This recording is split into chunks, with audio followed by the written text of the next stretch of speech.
Free audio post-production by alphonic.com.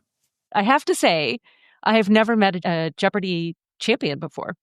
They're everywhere and you just don't know what we look like. We look like everyone else. I'm Dr. Tina Kaiser, and as Leia likes to say, I'm the sciencey one. And I'm Dr. Leia Sherman, and I'm the Cancer Insider. And we're two naturopathic doctors who practice integrative cancer care. But we're not your doctors. This is for education, entertainment, and informational purposes only. Do not apply any of this information without first speaking to your doctor. The views and opinions expressed on this podcast by the hosts and their guests are solely their own. Welcome to the Cancer Pod.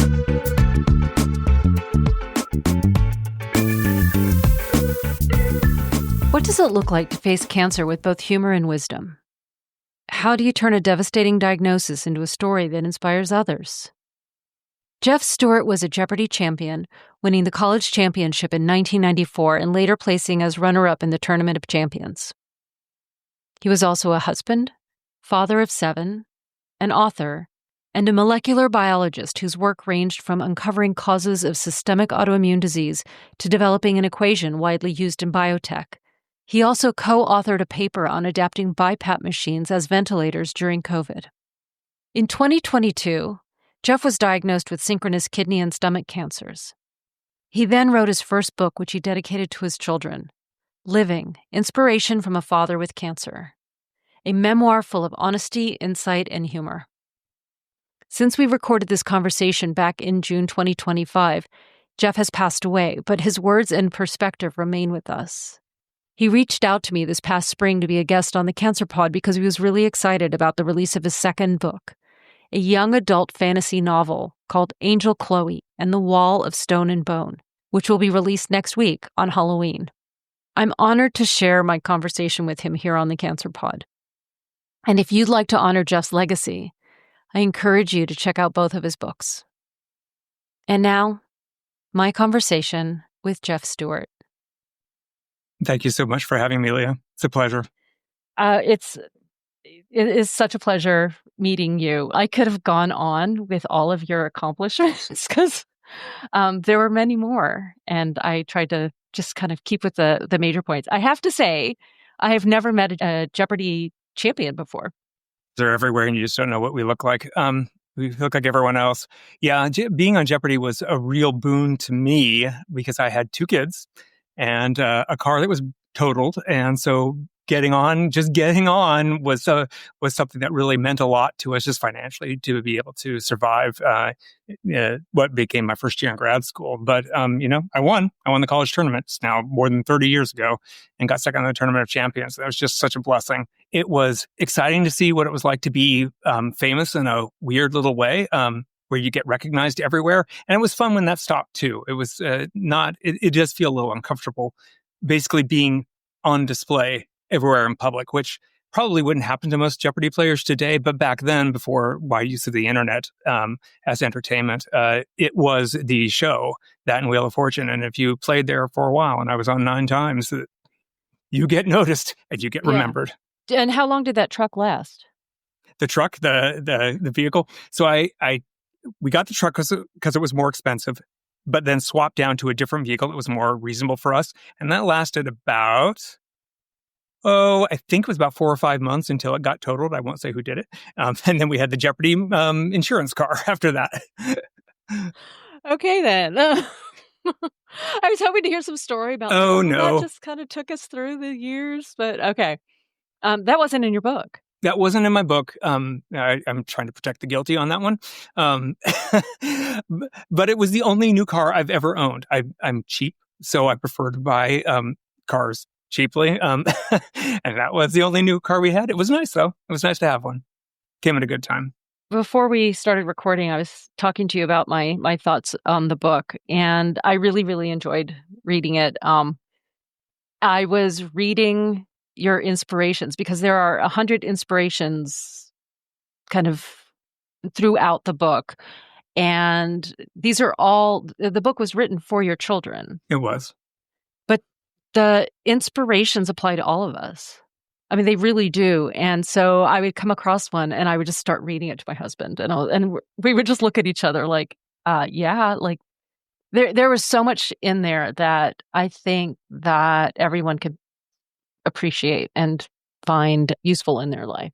I did think that if I were going to die, which is what it seemed like at least a good possibility at the time, I knew I wouldn't be there in that case to give my kids the life advice I wanted them to know at times when they were ready to hear it. It wouldn't be useful to talk about things in marriage to my, at the time, 12-year-old, our youngest, but it would be helpful at a later date. And so I tried to put those things down. And that for me was the most important, the core of what I wanted to do for my family. But you're right, Leah, it's something that is obviously more universal. If I tell you something if I can put something so clearly and have it stick in your mind like it does in mine, then it helps in those cases where you have it. It becomes the mental tool or the shortcut you use to solve what otherwise is a difficult problem. Something like, there are no heroes without horrors. That's something that makes times that are tough, times that are quite scary or frightening, puts it in context. Or when there's no hope, you're the hope. That helps us, I think, in ways. Mr. Rogers did some of the same things, a hero of mine, where he would say, look for the helpers in something when times are hard. These are ways that help us, the kind of thoughts, sayings, proverbs, or inspirations that will inspire us and keep us on a road we'd like to keep on in hard times. So that is exactly what I wanted to have for my children. It was the core of what I wanted to write in a book. And only later did I see that there was more I potentially would put in there and not just be a set of 100 sayings, aphorisms, or proverbs, life lessons for them, but more. And the reason, Leah, that it became more is because when I was describing on Facebook and other social media sites what was going on with me and cancer, I'm going to talk about the same way that I would as, it's molecular biology. It's my field. It's the pharmaceutical business model, which is also my field. It's my profession. And understanding pharmaceutical design and transfer and tech transfer and understanding what is done in clinical trials, that's my job. That's been my job for quite a while, decades. And so that part isn't that difficult for me. It's not quite the same scary mass of uncertainty that it is for most of us when we hear the diagnosis of you have cancer. It's just another puzzle to solve. And it's a little bit like the Jeopardy music playing. I mean, that can be really stressful for someone trying to answer Final Jeopardy. Or if you've been on a lot of times, it's just telling you how long you have to figure it out. And that's something that for me, kind of writing out these stories, telling what had happened to me in a pretty objective way, how I think through these things in my own cancer journey, people told me it helped them. It helped them understand their parents when they died and didn't know what to say, or their grandparents, or even spouses, or their own cancer. It helped put the words in people's mouths. They told me that they didn't know how to put. And so I'm thankful I had that too. And that is the other, a large chunk of the book as to just what happened to me. I mean, even for myself, I was working in a cancer center when I was diagnosed and had been working with cancer patients. And so I knew the steps. I had a certain confidence that I think most people don't have, because I knew the medications, I knew the side effects, I knew a lot. But then there was a certain part, the surgery part, where I didn't know, because I wouldn't see patients until weeks after their surgery when they would come back to see the med-onc. And so there was a little bit of a mystery. And what I found in your book is you detail your steps from diagnosis through your treatments, and you're taking some of that mystery out of it.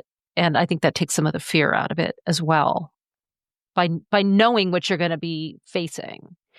And I really appreciated that part of your book where you just broke down the different parts of your treatment and even the diagnosis steps, and talking about the different, genetic tests and all of that. It's really helpful.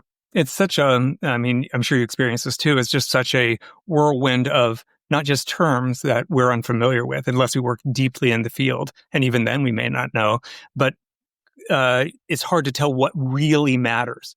A very simple one. This is one I screwed up pretty badly. I was having some speech issues. So I got a cranial CAT scan.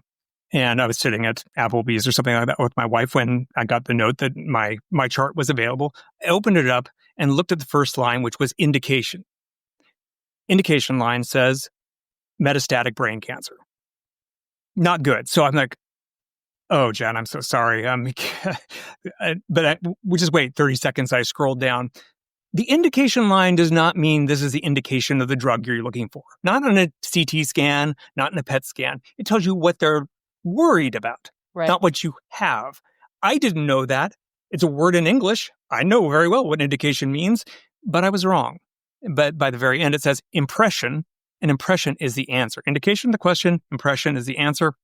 I didn't know those things, and I got myself scared for about 30 seconds before I found out, oh, no, I have no brain metastases at all. I didn't see anything. Right. It was just the question that they were asking, like, so it could get covered by insurance, basically. Correct. Probably. Yeah. Yeah. So you found, what I'm gathering is you found your background as a molecular biologist to be helpful. Did you ever find it to be a disadvantage? Probably that one that I suggested there was a disadvantage because I assumed I knew what the words meant. And it's not a really hard word, but it's there. Other times that I find it to be a disadvantage, I'm having trouble thinking of places where I find it to be a disadvantage. I've become more aware of my ignorance over the years. So I try to keep an open mind on certain things, even though it seems very much one way to me, looking at the data. I know that I can get things wrong. It took a while, Leah, to figure out that I could feel that I was completely right and I was, in fact, completely wrong. I know that sounds probably odd for someone to say, because we're wrong about so many things in life, but that is a trap one gets into when you're trained at something, you think you know it. And sometimes you don't. There was a chapter where you talked about fighting cancer. Mm-hmm. And you don't like that term, as many don't, being a cancer fighter, but you saw yourself more as the battlefield. Yeah. So I didn't like the fight the cancer wording or phraseology because what's the implication there? If I'm strong, I'm going to win. And if I'm weak, I'm going to lose. Or if I didn't try hard enough. That doesn't feel right to me. That doesn't feel right to me at all. I think that is another part of my training, Leah, that does help is to say, like, this is out of my control. I know which things are under my control, and it isn't living or dying in this. It's like following directions, and that I can do. But beating the cancer, I mean, it's me. It's part of me. It just wants to live. It's trying to win. It's just trying to survive. Of course, it's hard to kill. That's just part of how it is. But the term, or the thought of being the battlefield, I think applies in so many ways, including the collateral damage that happens from all of the treatments that you receive. It's it's not just the cancer, being targeted, it's other cells. But yeah, that was the first time I'd ever heard somebody refer to that. And now it's kind of, I think I'm going to adopt that term. Kind of sticks. It's like World War I, I mean, you have mustard gas and those kinds of... Exactly. I mean, you're getting chemoed. And there are some that are derived from the same sorts of things, as poison gas. And you can just imagine the trenches that are everywhere and the mud and the craters. And that's me. I mean, I am missing the use of 2 of my organs. I'm running out of organs that I can do without. Well, as I mentioned, you talk about your experience from the diagnosis through the treatment, but you talk about the sort of experimental treatments and alternative treatments. And there was something that you had pointed out about how people were suggesting alternative treatments, and they probably still are. Oh, of course. And that was something that I experienced as well. And I was like, don't you know what I do? But what would you tell somebody who was told about an alternative treatment? And there's certain alternative treatments that are really popular at certain stages in history. And right now it's like ivermectin, right? Ivermectin is going to cure everything. It was supposed to cure COVID, and it cures all cancers, according to some people. What would you tell somebody who had no background at all in molecular biology or chemistry or medicine? How would you talk to someone about approaching something like that? So the first thing that I would say is that it's something just to be aware of. You, as a cancer patient, you experienced it, and I certainly still experience it, will be inundated by people who are well-meaning and wrong, but well-meaning. Sometimes are friends and family. At worst, they're going to send you something that is some new breakthrough in Australia where they've treated 5 mice, something like that. You're going to get that. And they're going to say, well, isn't this exciting? It's not exciting, not for us, because it's far too far in the future if anything did come of it. So that's the first thing, is just expect people to be there. And on the other extreme will be people who are just trying to take money from cancer patients in a way that ruins them financially and leaves them more likely to die. And that's the second thing I would want to just express, is that this has been tested. They took cancer patients, and some said, I will not take chemotherapy or do what my oncologist said. I'm only going to do alternative therapy. And the other ones said, no, I will go on and do whatever my doctor says. So those two groups. In some cancers, those two groups do about the same. In like prostate cancer, about the same. But that's not most cancers. Most cancers, if you just take a random person that has cancer and they just go the alternative therapy route, 1/4 of them will live within about 4 to 5 years. 1/4 of them will still be alive. So most of them will die, but there will always be people that essentially do something like that. Just doesn't have any data behind it. And they will still live. But if you do what your oncologist says, on average, your chance of dying is not 75%, but only 50%. Your chance of living goes from 25% to 50%. Half of people in 4 to 5 years after doing what the doctor says will end up surviving at least that long. And that difference, 1 out of 4 people surviving to 1 out of 2 people surviving, is huge. That's a bigger effect than basically any single cancer drug against other cancer drugs you would ever see. Is the single best thing you can do when given this information on ivermectin, as you mentioned, or hydroxyquinoline, or Rick Simpson oil, or whatever, is that there's just no data there. And by the way, your chance of living doubles if you just ignore those and go with what your oncologist said. It's not a guarantee. There will be people who do exactly what their oncologist said and die. At least half of them will. I probably will, to be honest. But that's a better chance than doing the opposite. So those are the major things I say to them. It's hard because a lot of times there will be someone that they trust or love that did have an experience of being one of the 1 in 4 who did survive. And so they attribute it then to whatever they took. And you just can't tell from one person. You can't tell. You have to look at a large number of people. We're not smart enough to tell things from one person at a time, any more than we'd be smart enough to tell the best batter in the world from the worst batter in the world from one pitch. We just don't know. When patients would talk to me about these alternative treatments that their friend, family member, somebody talked to them about, it's not always the same cancer either. And so having to explain that cancer isn't just one thing. And so one thing isn't going to cure all cancers, because those alternative treatments tend to be it covers everything across the spectrum. The other thing is it's kind of similar with the experimental treatments, where somebody said, oh, I have a relative who received this experimental treatment and it worked for them. It's like, well, you had a completely different cancer. Yeah. And so, not quite getting that cancer is many, many different things. It's many, many different things, but it's also extremely hard to kill. It just is. As I said, I could work in the pharmaceutical industry. I have advised companies buying and selling cancer companies to each other. The work that goes into them is incredible. Just think of the thing that is so amazing that they've tried it in every mouse. They've tried it in dogs. It all seems to be working perfectly well. It works great in the lab. And then somebody's willing to put up tens of millions to hundreds of millions or even $1 billion to try it in people. And of all those incredible A+++ drugs, only 7% of them ever make it to the market. Cancer is hard to treat. It's just very, very, very difficult. Most things that look great don't work. Almost all of them don't. More than 9 out of 10 just don't work when you actually test them in actual people with actual cancers. And so, yeah, I mean, it's just, those are the best of the best.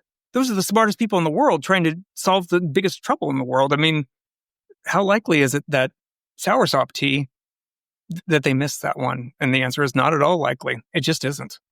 And that was something that you explain in the book as well, how you talk about, how difficult it is to go from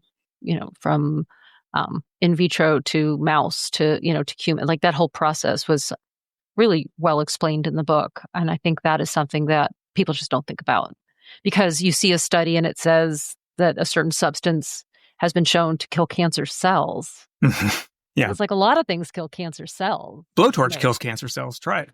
One of my favorite comics or little like cartoon memes things is somebody like a stick figure standing with a gun over a petri dish. like a lot of things can kill cells. There is an NPR article that you wrote that also talked about what we just discussed. Yeah.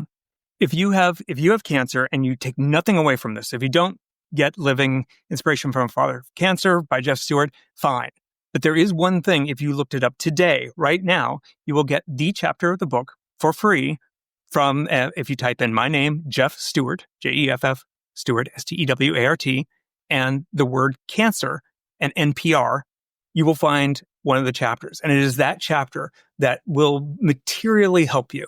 It will materially help you know what to do when you are hit on all sides by people that sound very nice, that promise cures, and are really just not right. This will help. So just do that. It's one chapter out of the book, and it explains exactly this thing. It's actually the most technical chapter out of the book. Most of the book is not that technical, but this is, because it's important to do so. And it's important to get these things right. And it's important to know that these things have been tested. It's not just a guess. It's not just hope. It's data. People figured it out. They did the hard work so that we didn't have to do the hard work, so we didn't have to guess as though we were walking into some old-timey dentist, in the Wild West, who's got like a barbershop, dental, and will also cut off your leg. I mean, we don't have to do that. We don't have to do snake oil. We know the answer, and this helps. And I'll put a link to that article as well in our show notes. The other chapter that I wanted to talk about is All Possible Worlds.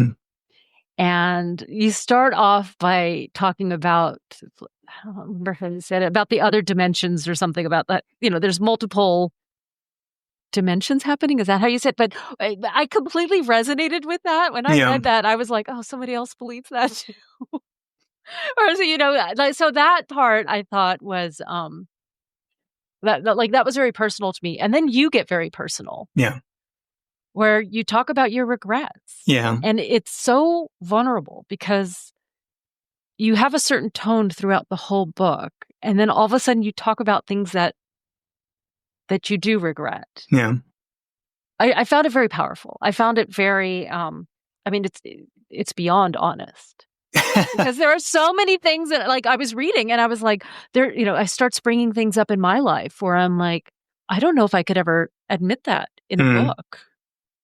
What propelled you to expose yourself like that and be so vulnerable?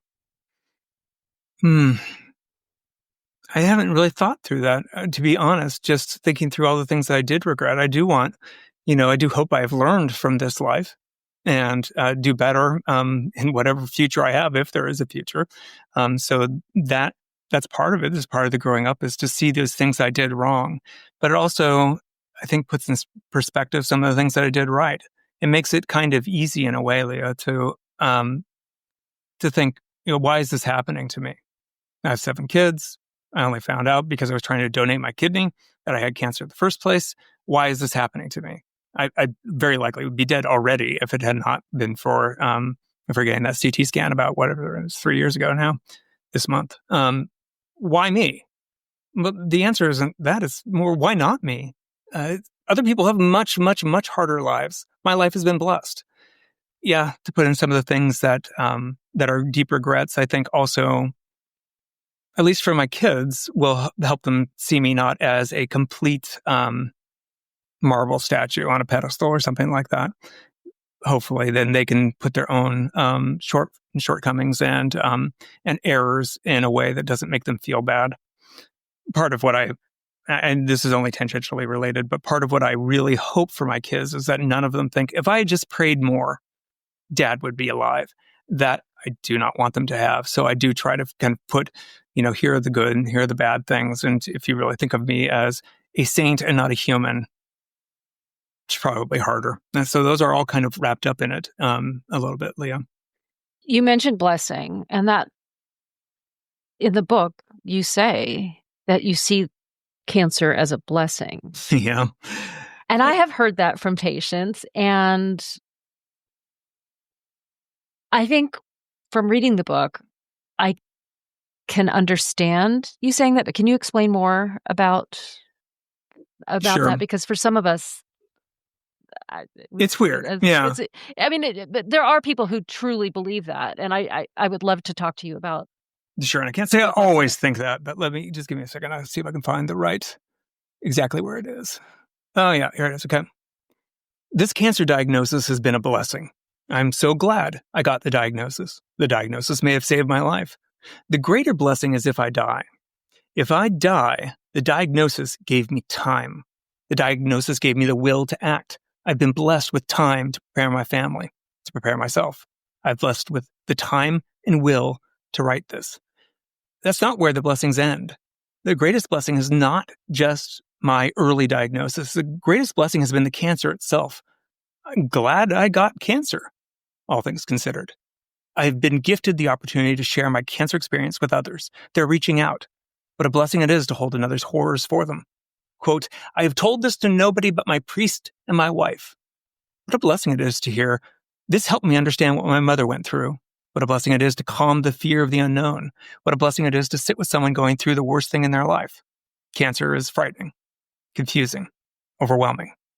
Explaining my cancer gives new purpose for this time in this life of mine. Explaining my cancer breathes fresh meaning into the learnings and failures of my life. I couldn't have written this without cancer, so thank you, cancer, for being there. I hope I live to do more, but if the price I pay to do some good is you, your price is cheap. I don't even know what to say after that. Just really, really powerful. Like, this is the writing throughout the book. All of it is this powerful. And like I said, it's very moving, and you're so open. And I know that you are that way, I'm assuming, because this is to your children. It is. But the universal appeal of it, I think, is it's there. I tried, Leah. I tried so hard to write the best thing I possibly could in case it was the last thing I ever wrote. So that's what I did. Through social media, you have been helping other people understand their cancer or process what they're going through. What would the most important advice be that you would give somebody who was newly diagnosed with cancer? If you can find a group that is a good group, that's the best. Usually for my own stomach cancer, the Hope for Stomach Cancer group is excellent. Fantastic. There are also groups that will be completely predatory and essentially started by people that will have spam bots that will constantly try to send you to someone who doesn't have any idea, but will take your money. So finding the right group is crucial. I would honestly ask your oncologist just to recommend a group or two. You find the right ones and you will get the support that you might need. And honestly, AI might end up being a real support for a lot of these things too. At this point, you can take whatever result you have, cut and paste it into AI and have it summarize it in English for you. And so those kind of tools will also be helpful. Finding the right people, you'll be in good hands. Find the wrong people and they will take your money. So you're saying just find the right support group, and they're typically cancer specific. They are cancer specific. Yeah, correct. Okay. And, not associated with a company, but associated with, a nonprofit organization. Sure. And there's a pretty easy test right at the beginning. If the Facebook group will let anyone in without even passing simple, like, I promise to follow the rules sorts of things, then you're going to be in one that's a scam place because scammers can get in them. Yeah. And from what I've heard, there are people who start discussing things like alternative treatments and don't listen to your oncologist. Yes. Yeah. Yep. So that's kind of what you're talking about. Thank you, Dr. Herbalist. You just blah, blah, blah. It's the same thing written by people whose names don't match your pictures. They say the same thing or one of a script. It's just spam bots everywhere. What are your thoughts on AI and medicine? So when I was in my molecular biology grad school, like one of the holy grails of something you could do would be to understand a protein by crystallizing it and then sending X-rays through it so you could suss out exactly how the thing looked. Once you knew how the thing looked, then you'd know something about the structure and maybe how it works. You could figure out those things. But that was a dark art. Getting a protein to crystallize, not easy. And so it's like, wow, do this, and, take you 6 or 7 years to get it done.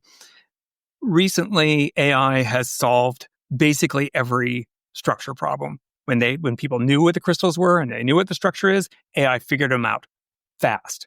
So many of them. I think they won the Nobel Prize in the last year or two for that exact thing. And it's just replaced the lives of grad students and allowed us to go on to things that are more interesting or different problems at least. So that's just a headline of how strong is AI in the pharmaceutical industry. Extremely strong. Very, very, very strong, very powerful. It will be pretty clear pretty quickly that there will be those who crush with the AIs, like they use them and they're able to use them to do good, or those that are crushed by them, by somebody else who does it. And there's maybe no middle ground. You still have to be smart. You still have to figure out how to use them. And they do some things that are unusual. You wouldn't get hallucinations from say an associate consultant just making stuff up completely. That would be pretty rare. But on the whole, it's a huge boon. And it's just a question of how people can make the use cases right. The world will change in pharmaceuticals. I'm not sure the extent to it, but it will change. So are there people going back and looking at what the AI is outputting to check for things like hallucinations? I mean, I'm assuming that there are sort of grad students acting as proofreaders to make sure that the information that came out. Yeah, of course. I mean, you would do that. I'm not saying from any particular personal knowledge. I haven't worked at the bench for 30 years. But the work that I do, I use AI sometimes, and I use it for programming as much as anything else. Things that I would have hired an associate consultant to do from like over in our European consultant team. I could just tell the AI what I want, and it makes perfect code, and I can cut and paste it, and it works great. So like that's just a little thing, but and that's not restricted to pharmaceuticals, but the rest of it, you have to find out the right case and the right use case and figure it out. Solving protein structures was absolutely the right use case and really daring and challenging and triumph of a case for them to have done it. They took on a very hard problem and they knocked it out of the park. Amazing work. You are working on, or you completed another book? Oh, yeah. It's done. It's in final proofreader stage right now. Okay. And it's written by you, not It by is written AI. by me, not by AI, correct. Yeah. And this has nothing to do about cancer, molecular biology, or Jeopardy. None of those things. It's a book I would have loved reading when I grew up. And yes, I write it for, my kids. They have it, but it is, it's called The Angel Chloe and the Wall of Stone and Bone. It's just a YA novel with angels and demons, and it's fun and people solving hard problems. I love it. I hope I live long enough to write two sequels to it, make it a trilogy. That seems about right. But I love the characters. It's been something I've always wanted to do, but never really had the time or the purpose to do it. And when my health started going south, well, I had the time, and I definitely had the goad to do more. So are there other lessons and inspirations woven into this book as well? Not as such. I mean, there are in there, like the lead character, Chloe, is a foster child and is pretty traumatized and not always a good person. But she learns to be a good person over, through her trials, and then sees some of the things that have been really hard things for her. You see how they've ended up being some of her strengths. But I mean, that's just comes out of the writing. It's not something I'm really imposing on it. You see, it's funny writing, like when you write like a character and you've got it to be more or less, you've got the picture of what the character is in mind. Start a chapter, you have no idea how they're going to get out of the problem.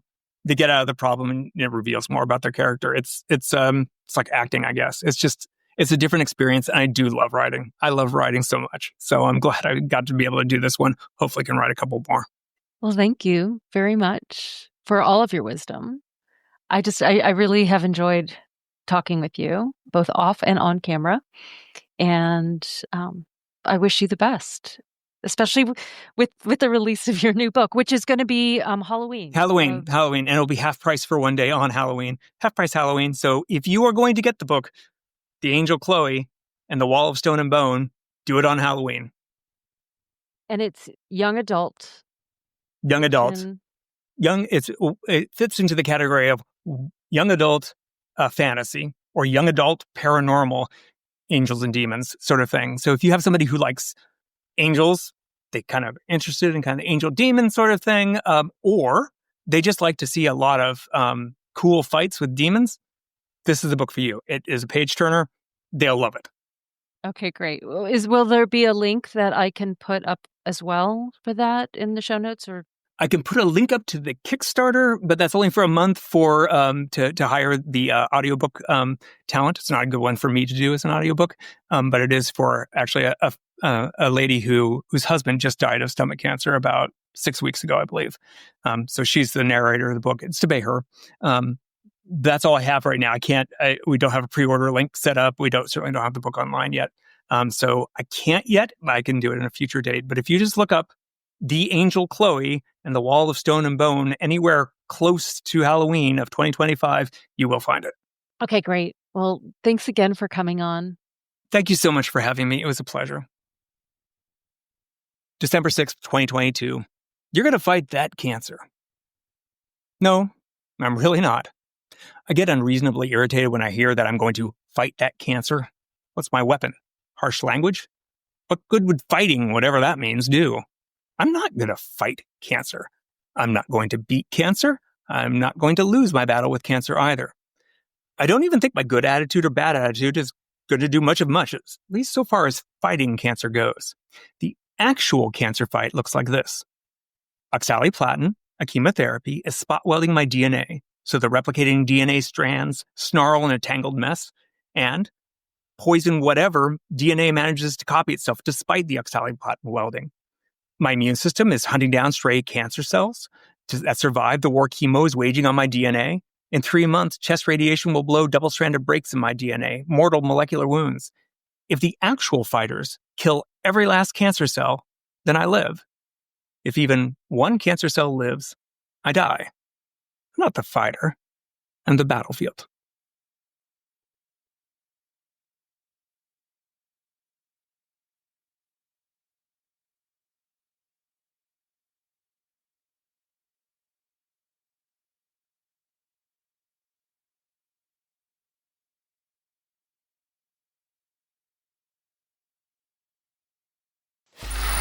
Free audio post-production by alphonic.com.